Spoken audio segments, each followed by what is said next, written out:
Good morning, squad. Welcome back to MadMizzy Sports Morning Show, the number one spot for everything sports talk, sports news, sports debate in the morning.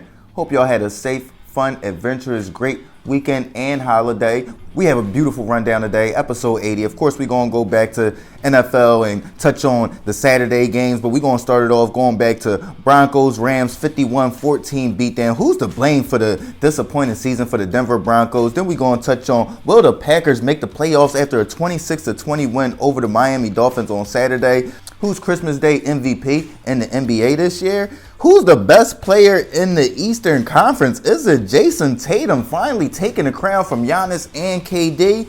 And to end it off, I got to touch on Monday Night Football of the Chargers at the Colts. Let's get right into it, gang gang. So the Denver Broncos took yet another loss in a very disappointing season for them this year. Who is to blame for this super disappointing season this year? To me, I know a lot of people are going to go out there. They're going to put it all on Nathaniel Hackett because he's the new head coach. He was the offensive coordinator or the assistant coordinator that was down there working with Aaron Rodgers. The Denver Broncos went after him because they thought that was the best way to land Aaron Rodgers this summer.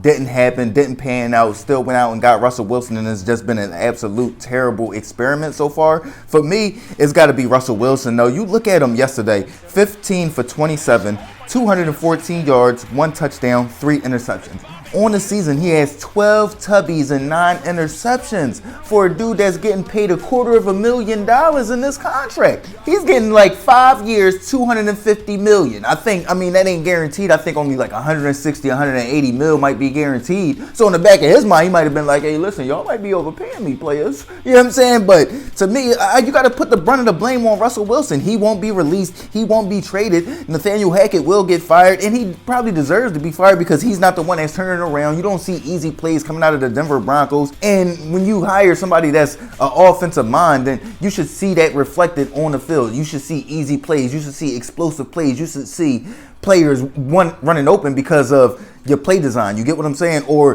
running backs getting holes made by the offensive line because of play design. You don't see that for the Denver Broncos, but Russell Wilson has just been absolutely putrid this year. They started off the season with like 4 games on primetime. He was stinking it up every single game. Then you look at, in comparison to where he just left, the Seattle Seahawks, they're in the playoff hunt. You get what I'm saying? They right there in the playoff hunt while the Denver Broncos have already been eliminated from the playoffs. So you move off of Russell Wilson as the Seattle Seahawks. You only have Geno Smith as his backup. You don't go out there to get any superstar quarterback to replace him, and you do better than you did with him last year.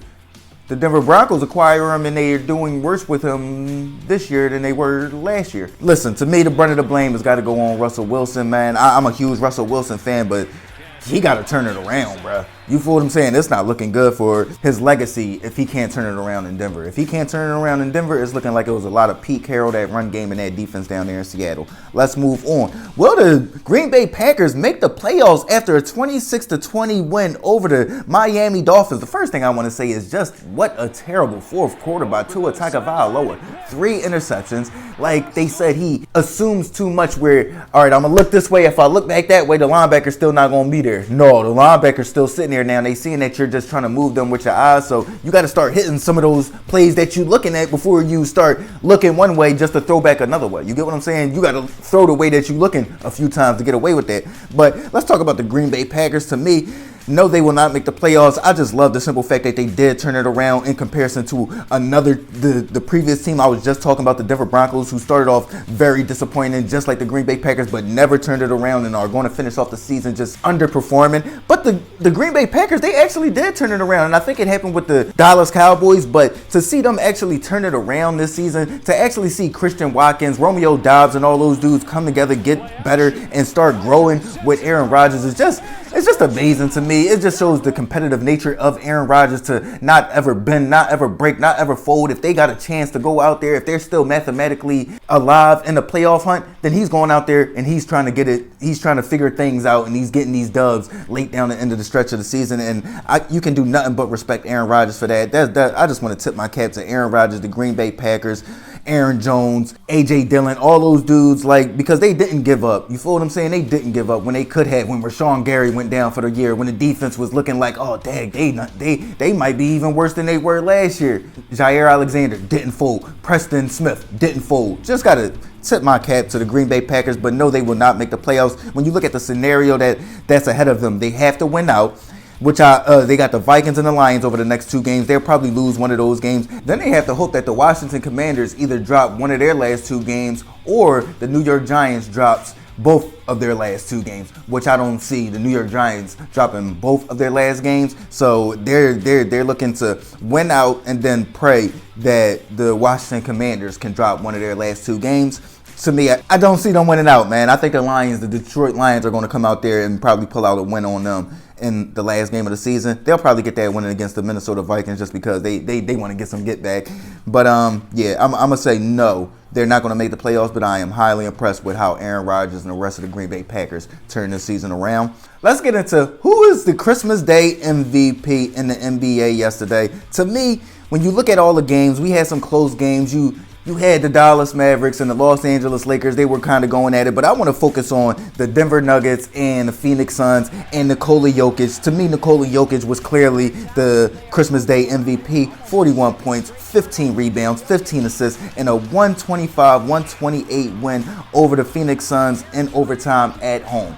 Just what a showing on Christmas Day for your hometown fans in a win. Nikola Jokic in a close win. So to me, this was a win that they needed. They're at the top of the Western Conference, so they got to keep pace with the top teams. The Phoenix Suns are a top team. I think they just beat the Memphis Grizzlies a couple nights ago. So this was a huge win for the Denver Nuggets. And then Nikola Jokic he's just been proving why he's the back-to-back MVP over the past 2 seasons. Just 41 points. 15 rebounds, 15 assists, and a 125-128 win. What a dunk by Aaron Gordon that night, though. That might have been the play of the day yesterday, that dunk by Aaron Gordon. And everybody was probably asleep. They probably was snoozy. You feel what I'm saying? Unless you was in Denver or something like that, you probably was asleep. So, to me, that was what an amazing play, what an amazing game. But Nikola Jokic ran away with being the Christmas Day MVP with 41, 15, and 15. He just super big and super skilled, just unstoppable. Let's move on, though. Is Jayson Tatum the best player in the Eastern Conference after 41 points in a dominating 138-119 win over the Milwaukee Bucks, holding Giannis in check? To me, I'ma still say no, he's not. Matter of fact, I'ma say yes, Jason.